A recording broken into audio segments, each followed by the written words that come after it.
before we go forward in this video, I wanted to thank the patrons. I appreciate you guys. You guys give me a reason to validate me to continue forward with making these videos. So just wanted to say from the bottom of my heart, thank you guys so much. There's a new face in here.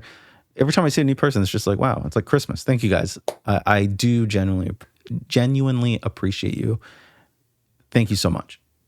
Have you guys heard of a little oopsie, a little game by a little unknown composer, a little unknown creator by the name of Hideo Kojima called Death Straning? Me neither.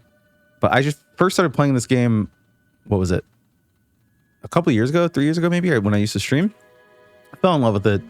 Hated the last sequence, but that's neither here nor there. But overall, the game is a 10 out of 10. Loved it. Art style is amazing. Music's amazing. Everything about this game is it's pretty incredible. The story, even though it had some corny ass lines with like the whole Princess Peach and Mario's castle thing, was whatever. It was pretty cringe. Still, overall, to me, great game. Great game. If you guys haven't played it yet, I recommend it. I will try not to spoil anything here, but if there is spoilers, I'll keep them very mild. So when I started playing this again, director's cut, so I just got this version because it was a free upgrade. I was curious about what, Death Stranding 2 could do to make the game better. And because this is a music channel, we're going to talk only about the music. I don't really care about, I do care about gameplay and stuff, but that's not really my expertise here. So Death Stranding was composed by, what's his name? Ludwig Forsell? Yeah, that's the name. That guy right there. Very handsome. Kind of looks like our boy Jan, if you guys know who that is. Oh yeah, he did stuff for Metal Gear Solid series, the Phantom Pain, Metal Gear Solid 5, and I believe he did PT also, which PT had some like really spooky music. I don't even know. PT kind of goes, like, everybody talks about the gameplay being scary, but I think the sound design of the game was like really well done. Really well done. I'm going to try to go up here. I've done this part before, but I'm trying to go up here this time. Oh my gosh, my kid keeps texting me. But yeah, I think that he did a fantastic job in this game as well. The thing that kind of bothered me though is that it felt a little bit too on the nose. And I thought that, the licensed music was, before we go forward, I just want to talk about the licensed music too. Low Roar, which is a band that I only recently got into, and it kind of had a similar relationship to it that I did with Hers. Hers was another great band. If you guys don't know about Hers, which it's like a kind of like an indie band. If, don't know the story there, Hers is a great band where the artists were killed in a car accident, and it was just like, damn, I just found out about this band, and now they're like, gone before the time and before their prime. And a very similar situation with Low Roar. The lead singer, what's his name? Ryan Carazia? I believe that's how you pronounce it. He unfortunately passed away due to pneumonia, and like really, unfortunate, and passed too soon for sure. So I wanted to mention him, and he brought a lot. That Lord War brought a lot to this game. It set an atmosphere for the opening scene, and just phenomenal job on whoever picked the music for that. Great job, great choice, great direction. But I thought the music was a little bit too cinematic, and so when I try to do my whole thing, I try to make it a little bit more avant-garde, which was a terrible idea. I try to do something like, try to keep it in the realm of like, I might go try this again when Death Stranding 2 comes out, because I think I was onto something, but I just didn't have the time, because I only give myself an hour for these exercises, and I didn't have the skill set to do it. I've done a lot of 7/4 songs, but nothing with like classical instruments and marrying them with electronic stuff, 'cause that's what this game does. This game is very, again, mild spoilers, you're trying to reconnect the world essentially, or reconnect the world essentially is what you're trying to do. But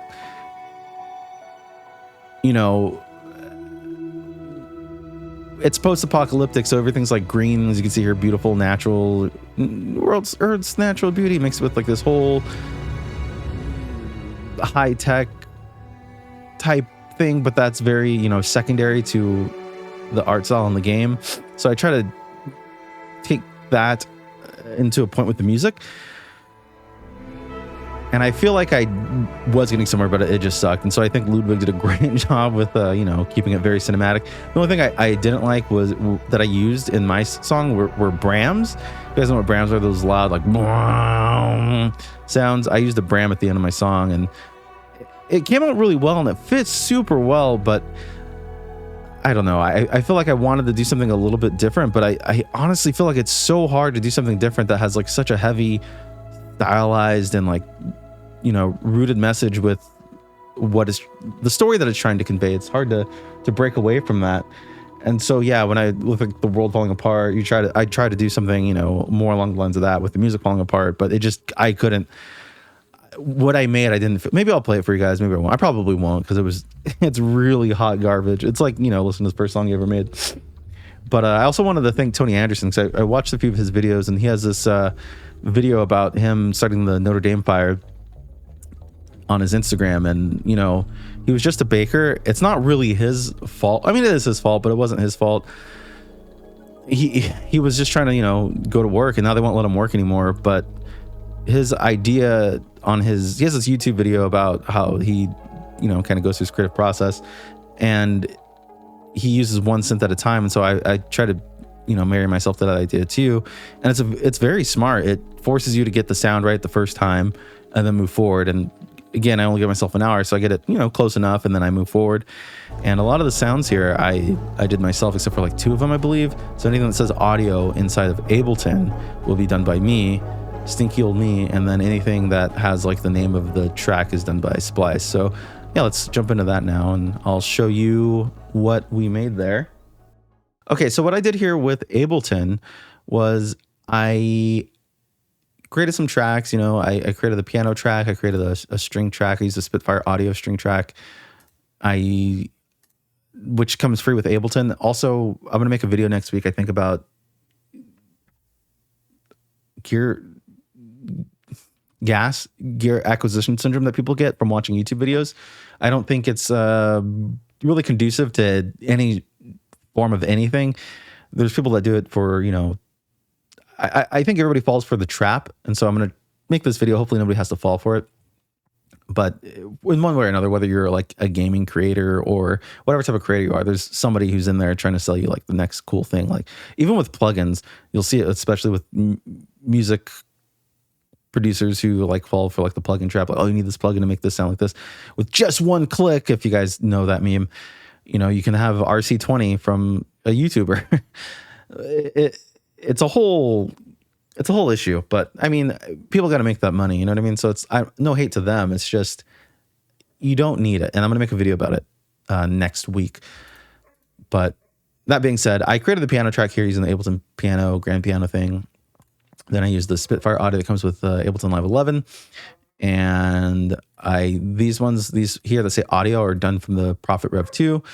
My synth of choice that I'm using right now. I still haven't hooked up my Model D or hooked up what I need to for my Model D. I think I need to buy another MIDI cable. I think that's what my issue was, and I just forgot to buy one for it because I'm a stinky idiot. But besides the point, then we have 2 things that I got here from Splice because I was running out of time. Because I was trying to do something avant-garde, I ran out of time, so I had to start over again. So I was just like, okay, I was going to try to do all myself, but then, with me being an idiot saying, oh, this doesn't work. But anyway, here's the piano part. Again, this is key, or not again, I didn't tell you firstly, this is in D minor, so it's very like somber kind of sound. Then here's the strings, just ripped the same MIDI into the string section, or drug it over, not ripped it. And then here's the first synth sound, which is kind of neat. I think this was fun to make. I don't remember the exact preset I edited off of, but I think that's a cool sound.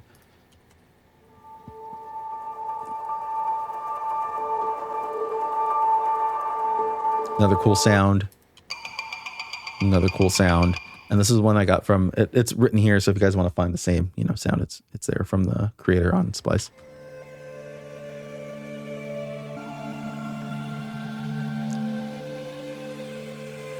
Yeah, this is Soundscape.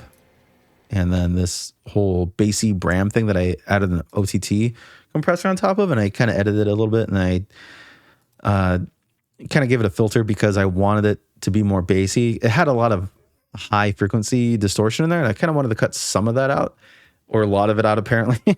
Cut out a lot of that there. But yeah, let's give that a listen. And normally I would put the OTT, or the EQ. I normally will use the fab filter, but I just drug this in. But what was I saying? Normally I put the EQ after my compressors to try to pull out, you know, the interesting sounds. That's generally how I do it. I know people do it. There's like, it's sound design. No, there's no right or wrong answer to this, but that's generally how I do it. Whether it works or not, I don't know. But that's the way my brain works and the way it works for me and how I get these certain sounds. But this time I decided to do it before, just in case I didn't want anything, you know, going out too loud, too much distortion to be like compressed and output at a higher volume. But anyway, here's the whole track. I'm going to play it over the gameplay video you just saw earlier, and I hope you guys enjoy it. Oh, I'm still fucking every time. Why do I do that? Every time. I'm such an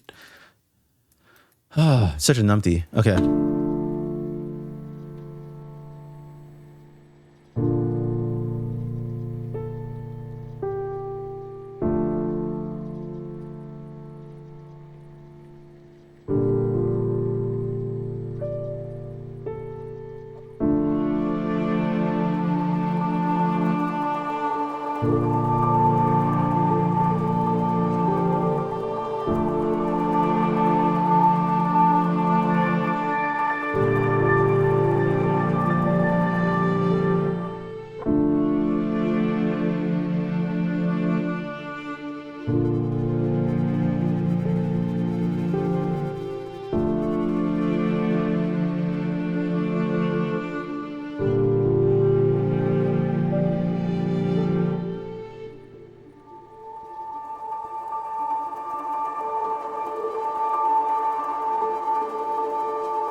So that was my jam. I'm going to bring back up Ableton screen here. This is the thing that I think I might have done a little bit differently here if I had more time, is I would have added a few more tracks. I think it got kind of a little bit, it was a little too empty towards the end. I wanted to have a bigger build towards the end. And I probably would have switched this part for this part at the end too, because I think this would have married better. It sounds more ethereal and beautiful. That's what I would have done, but I'm a stinky idiot and I didn't do it. But yeah, I think the song came out pretty cool, and I think Ludwig did a great job choosing the way he composed this, the way he composed it, because I kind of, it's not the same, our styles are completely different, but we came up with like a similar genre, I think, of music, and I think part of that is somewhat, I am a little bit influenced by the music that I hear in the game too, but also not, because I was trying to only listen to the licensed tracks and when I played it. So yeah, I don't know what I'm talking. I think I'm just rambling on now. Anyway, stay tuned for next week's video. I'm going to talk about like the issue with gear acquisition syndrome. Don't get gas. It's not worth it. I appreciate you guys watching the video to the end. If you did, if you didn't, you're a stinky idiot. Also, what'd you have for dinner?